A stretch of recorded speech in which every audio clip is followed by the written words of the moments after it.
కాంగ్రెస్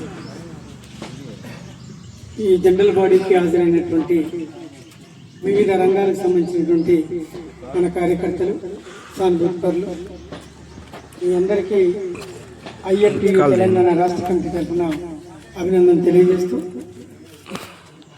మనం ఈరోజు ఏర్పాటు చేసుకున్నటువంటి నిర్మాణ జనరల్ బాడీ మన జిల్లా ఉద్యమ నిర్మాణాన్ని పటిష్టపరచుకోవడం, ఉద్యమాన్ని విస్తరించుకోవడం, మన ఉద్యమాన్ని బలోపేతం చేసుకోవడం, మన ఉద్యమంలో మరింత మంది నాయకుల్ని, కార్యకర్తల్ని తయారు చేసుకొని కొత్త కొత్త రంగాల్లోకి విస్తరించడానికి అవసరమైనటువంటి కర్తవ్యాలు రూపొందించుకొని ముందుకు పోవాలన్న ఉద్దేశంతో, లక్ష్యంతో ఈ జనరల్ బాడీని మనం ఏర్పాటు చేసుకున్నాం. ఈ సందర్భంగా దేశంలో, రాష్ట్రంలో కార్మికుల యొక్క వాళ్ళ జీవన పరిస్థితులు ఎలా ఉన్నాయి, వాళ్ళ పని పరిస్థితులు ఎలా ఉన్నాయి, వాళ్ళ హక్కులు ఏ మేరకు కాపాడబడుతున్నాయి, ఇంకా కార్మిక వర్గం తమ హక్కుల్ని నిలబెట్టుకోవడం కోసం ఏం చేయాలి, తమ వేతనాలను మెరుగుపరచుకోవడం కోసం ఏం చేయాలి, వాళ్ళ సంక్షేమానికి సంబంధించినటువంటి ఇతర పథకాలని మెరుగుపరచుకోవడం కోసం లేదా ఉన్న పథకాలని అమలు చేయించుకోవడం కోసం కార్మికులు ఏం చేయాలి అనేటువంటి విషయాల్ని మనము చర్చించుకొని దానికి తగిన కార్యాచరణ రూపొందించుకొని రేపు కార్యాచరణలోకి వెళ్లాల్సిన అవసరం ఉంది. అందుకే ఇవాళ భారతదేశంలో ఉన్న 148 కోట్ల మంది జనాభాలో 50 కోట్ల మంది కార్మికులు ఉన్నారు. ఈ 50 కోట్ల మంది కార్మికుల్లో 43 కోట్ల మంది అసంఘటిత రంగంలో ఉన్న కార్మికులు, కేవలం 7 కోట్ల మంది మాత్రమే సంఘటిత రంగంలో ఉన్న కార్మికులు. భారతదేశంలో 260 రకాల చట్టాలు ఉన్నాయి. కేంద్ర ప్రభుత్వం రూపొందించిన చట్టాలు, వివిధ రాష్ట్ర ప్రభుత్వాలు రూపొందించిన చట్టాలు అన్ని కలిపి 264 చట్టాలు ఈ దేశంలో అమల్లో ఉన్నాయి. గతంలో ఈ 264 రకాల చట్టాల్లో 44 రకాల చట్టాలు కేంద్ర ప్రభుత్వ పరిధిలో ఉన్న చట్టాలు. మిగతా అన్ని చట్టాలు కూడా ఆయా రాష్ట్రాల్లో కార్మికులకు సంబంధించి వివిధ సందర్భాల్లో వివిధ విభాగాల్లో పనిచేస్తున్న కార్మికులకి ఉద్దేశించి చేయబడ్డ చట్టాలు. ఈ చట్టాల్లో కార్మికులకి కొన్ని హక్కులు ఉన్నాయి, కొన్ని సంక్షేమ పథకాలకు సంబంధించిన విషయాలు ఉన్నాయి. ఇవన్నీ కూడా ఇవాళ అమలు అవుతున్నాయి అనేది మనం ఆలోచన చేయాలి. భారత రాజ్యాంగం 1953-54 ప్రాంతంలో ఇది అమల్లోకి వచ్చిన భారత రాజ్యాంగాన్ని రూపొందించేటప్పుడు ఈ దేశంలో ఉన్నటువంటి కార్మికుల గురించి చర్చించి కార్మికుల యొక్క స్థితిగతుల్ని కూడా పరిగణలోకి తీసుకొని వాళ్ళు జీవించాలా, వాళ్ళు మెరుగైన పద్ధతిలో జీవనం గడుపుతూ ఉత్పత్తి కార్యక్రమాల్లో చురుగ్గా పాల్గొనాలంటే వాళ్ళకు కనీస వేతనాలు ఎలా ఉండాలి, సమాన పనికి సమాన వేతనం ఎలా ఉండాలి, వాళ్ళ పని స్థలాల్లో వాళ్ళకు ఉండే సౌకర్యాలు ఏంటి, వాళ్ళ సంక్షేమం ఏంటి అనేటువంటి విషయాలన్నీ కూడా చర్చించి డాక్టర్ బాబాసాహెబ్ అంబేద్కర్ సారథ్యంలో ఆనాడున్న రాజ్యాంగ సభ చర్చించి భారత రాజ్యాంగంలో 4వ షెడ్యూలు ఆదేశిక సూత్రాలు దాంట్లో 39వ 25వ ఆర్టికల్ నుంచి 45వ ఆర్టికల్ వరకు దాదాపు ఒక 10-12 ఆర్టికల్స్ లో కార్మిక వర్గం గురించి విస్తారంగా మన భారత రాజ్యాంగంలో రాయబడి ఉంది. ఆ భారత రాజ్యాంగంలో రాసినటువంటి 39వ ఆర్టికల్లో సమాన పనికి సమాన వేతనం ఇవ్వాలి అని చెప్పి భారత రాజ్యాంగంలో రాయబడి ఉంది. 43వ ఆర్టికల్ ప్రకారం కనీస వేతనాల్ని రూపొందించి అమలు చేయాలి అని ఉంది. తర్వాత 45వ ఆర్టికల్ ప్రకారము లేదా ఇతర ఆర్టికల్ ప్రకారము కార్మికుల యొక్క సంక్షేమాన్ని దృష్టిలో పెట్టుకొని వాళ్ళు చాలా చురుగ్గా, చాలా యాక్టివ్గా, ఆరోగ్యవంతంగా వాళ్ళు పనిలో పాల్గొనాలి, ఉత్పత్తిలో పాల్గొనాలి, ఈ దేశ సంపద సృష్టిలో వాళ్ళు భాగస్వామ్యం కావాలంటే వాళ్ళకి మెరుగైనటువంటి సంక్షేమ చర్యలు మనం చేపట్టాలి, వాళ్ళకి సౌకర్యాలు కల్పించాలని ఇది భారత రాజ్యాంగంలో రాయబడి ఉంది. ఐఎఫ్టీగా మనం చెప్పట్లేదు, ఇతర సంఘాలు కూడా ఏమీ చెప్పట్లా, భారత రాజ్యాంగంలోనే రాయబడి ఉంది. ఆ భారత రాజ్యాంగానికి అనుగుణంగా కొన్ని చట్టాలు వచ్చినాయి. కనీస వేతనాల చట్టం వచ్చింది, అదేవిధంగా పారిశ్రామిక వివాదాల చట్టం వచ్చింది, అదేవిధంగా ఇవాళ అనేక కీలకమైన చట్టాలు మనకి రూపొందించి అమలు చేస్తామని చెప్పి పాలకులు ప్రకటించారు. అంటే భారత రాజ్యాంగంలో రాసుకున్నటువంటి విషయాలు, దాని ఆధారంగా వచ్చిన చట్టాలు, చట్టాల్లో రూపొందించినటువంటి పొందుపరిచినటువంటి హక్కులు, సంక్షేమ చర్యలు ఇవేవి కూడా భారతదేశంలో కానీ మన తెలంగాణ రాష్ట్రంలో కానీ అమలు అవుతున్నాయి అనేది ఇవాళ కార్మికుల్లో ఉన్నటువంటి ప్రశ్న.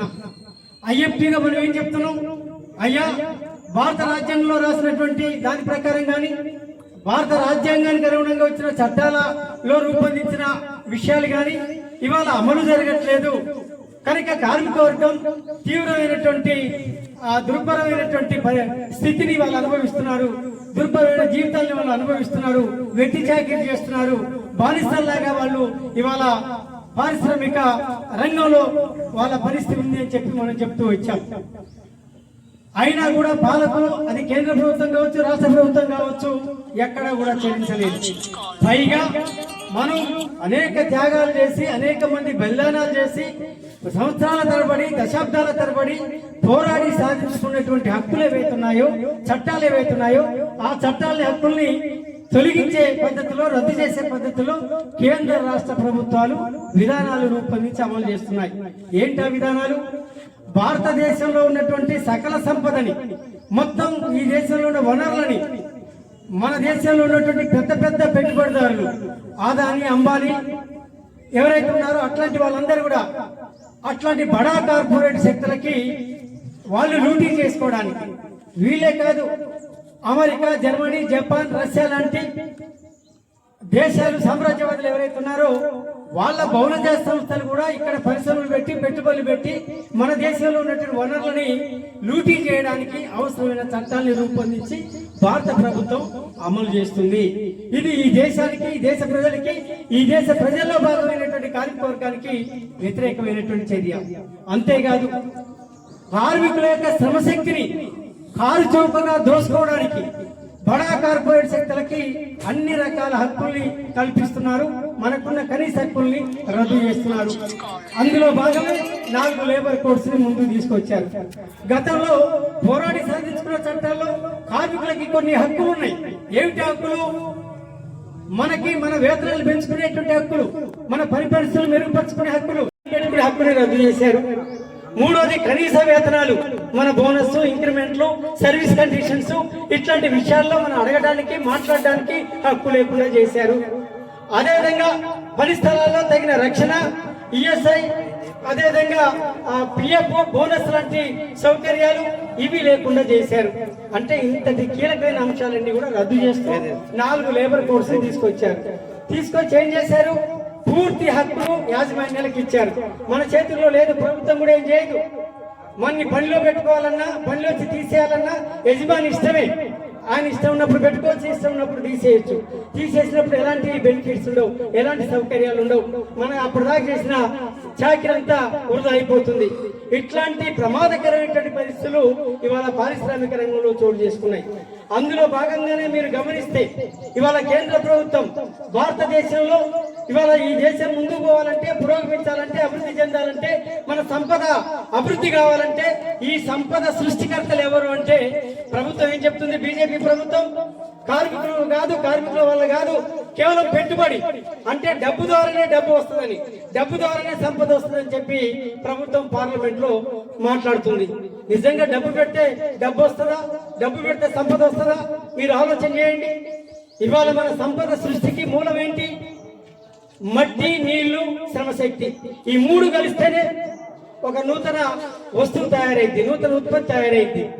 ఉదాహరణకి ఒక చెట్టు ఉంది, చెట్టుగా ఎదగాలంటే నీళ్లు అవసరం, భూమి సారవంతమైన భూమి అవసరం. అంటే మట్టి కావాలి, నీళ్లు కావాలి, తేమ, ఇదంతా. ఆ చెట్టు మీద మనిషి శ్రమ చేసినప్పుడే ఇలాంటి టేబుల్ వస్తుంది, మీరు కూర్చున్న లాంటి కుర్చీ వస్తుంది. అంటే శ్రమ, మట్టి, నీళ్లు, ఈ 3 కలిస్తేనే మనకి సంపద సృష్టి. ఈ 3 కూడా ఏది కీలకమైంది? మన శ్రమశక్తి, మన శ్రమ కీలకమైంది. మనిషి యొక్క శ్రమశక్తి లేకుండా, మనిషి యొక్క శ్రమ లేకుండా ఏ వస్తువు తయారు కాదు, ఏ సంపద సృష్టి కాదు. నువ్వు ఇల్లు కట్టాలన్నా, కుర్చీ చేయాలన్నా, ఒడ్లు బియ్యం పండించాలన్నా, కూరగాయలు పండించాలన్నా, వండుకొని తినాలన్నా మన శ్రమశక్తి కీలకమైంది. అట్లాంటి శ్రమశక్తి కలిగిన కార్మికులు సంపద సృష్టికర్తలు కాదు అని బీజేపీ ప్రభుత్వం చెప్తుంది. మరి ఏంటి సంపద సృష్టికి మూలం? పెట్టుబడి అని చెప్తుంది. ఎవరా పెట్టుబడి? ఆదాని ఒక 1000 కోట్లు పెడితే ఆ సంపద వస్తుందని వాళ్ళు చెప్తున్నారు. పెట్టమనండి, ఆదాని పరిశ్రమ పెట్టమనండి. పరిశ్రమ కావాలంటే యంత్రాలు కావాలా, ఒక బిల్డింగ్ కావాలా, దాని మీద పనిచేసే వాళ్ళు కావాలా. కొత్త పెట్టుబడి పెట్టగానే అయిద్దా? ముడిసరికి వస్తుందా? యంత్రాలు వస్తాయా? బిల్డింగ్ తయారైద్దా? ఒక భవనం బిల్డింగ్ ఒక పరిశ్రమ కట్టాలంటే కార్మికుల శ్రమ శక్తి ఉండాలా. ముడి సరుకు ఉదాహరణకి పత్తి పండించాలంటే రైతులు శ్రమ చేయాలా.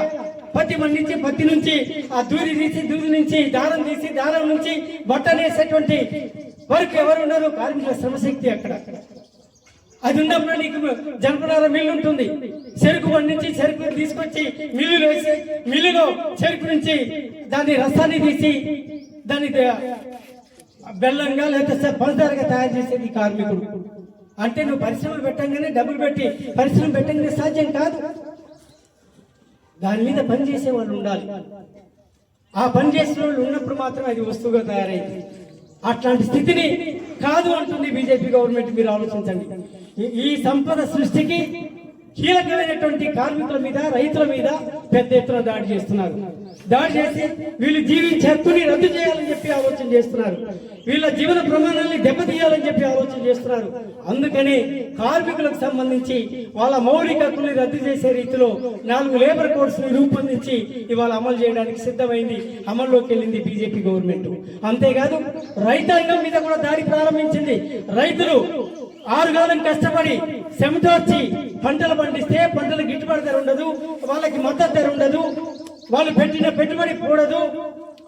విత్తనాలు, వ్యవసాయ పరికరాలు, ఎరువులు బడా కార్పొరేట్ సంస్థల నుంచి వాళ్ళు ఇష్టానుసారంగా అమ్ముతారు. కల్తీ విత్తనాలు, కల్తీ ఎరువులు అమ్మి రైతాంగాన్ని దివాలు తీసేటువంటి పరిస్థితి. అట్లాంటి రైతుల్ని వాళ్ళు నమ్ముకొని భూమిని నమ్ముకొని ఉంటే ఆ భూమి మీద కూడా హక్కు లేకుండా చేయాలని చెప్పి ఇవాళ బీజేపీ గవర్నమెంట్ ఆలోచన చేస్తుంది. అందులో భాగంగానే 3 వ్యవసాయ సాగు చట్టాలను తీసుకొచ్చింది. ఆ సాగు చట్టాల వల్ల భూమి మీద హక్కుని కోల్పోయే ప్రమాదం రైతులకు ఉన్నది. అంటే తమ భూమి తన కాకుండా పోతుంది. అది మొత్తం కూడా కార్పొరేట్ శక్తుల పరంగా పోతుంది. వ్యవసాయ రంగాన్ని కంపెనీ వ్యవసాయంగా మార్చబోతున్నారు. విత్తనాల మీద, ఎరువుల మీద, అదేవిధంగా పంటల మీద మొత్తం కార్పొరేట్ శక్తులకి సంస్థలకి పూర్తి అధికారాలు దగల్పరిచే రీతిలో ఆ చట్టాలు ఉన్నాయి కనుక ఆ చట్టాలు రద్దు చేయాలని చెప్పి మీ అందరికీ తెలుసు. 16 నెలల పాటు ఢిల్లీకి